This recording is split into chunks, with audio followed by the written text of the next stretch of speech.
Now let's see what are the different stages of a lead funnel.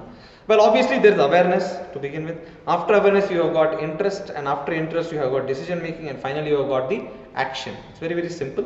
Now we will see this through a illustrative example.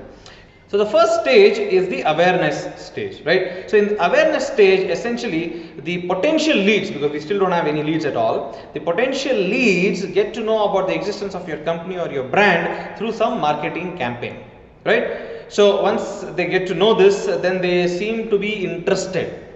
They seem to be interested. But before we get there, let's try to take an example of, okay, let's say there's this guy called Ramesh who wants to buy an air conditioner. He goes to the showroom.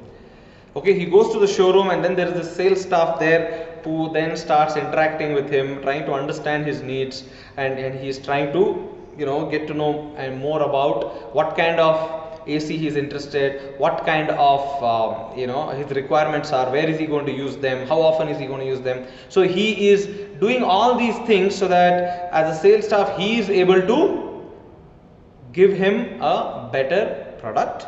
And as far as Ramesh is concerned, he is slowly moving from the awareness stage. In this case, the awareness is the existence of the showroom and the product within the showroom, right? Then comes the interest part. The interest part is essentially where the lead here actually does something which gives more idea towards the sales representative that yes, this person indeed is interested. Now if this happens automatically through the lead himself or herself, well and good. Otherwise, you as a sales representative or the sales staff has to generate this interest in that particular lead. Now in going back to our example, how can you do that? So in this case, the sales staff can tell Ramesh about the product's benefits. He can tell him about the success stories of other people who have used this product in the past, some of the testimonials that there could be there, right? And there could also be some discounts and offers that could get the interest of Ramesh going further, because you really don't know at this point what is really going to get them excited, what is going to get Ramesh excited in this case. Are we cool? And then the next step would be, as a sales staff, you want to not only get the interest going further, but slowly move them towards taking a decision.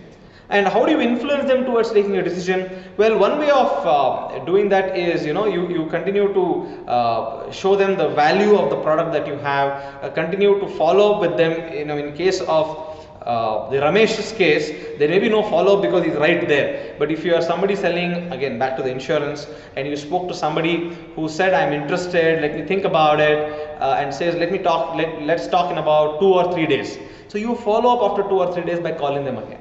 Right? Now coming back to our Ramesh's case, one way of influencing Ramesh to move towards taking a decision is by telling him how this particular product has been moving so fast, how different people in and around this area have bought all of this. So essentially making Ramesh feel more and more comfortable and more confident about the product or the brand in question.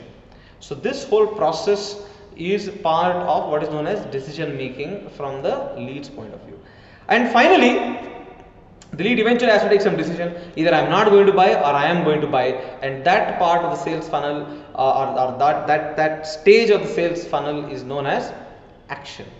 And that action could be in favor of the product that is being sold, or it can be against. Either way is okay, but then we will always gun towards making it a positive outcome.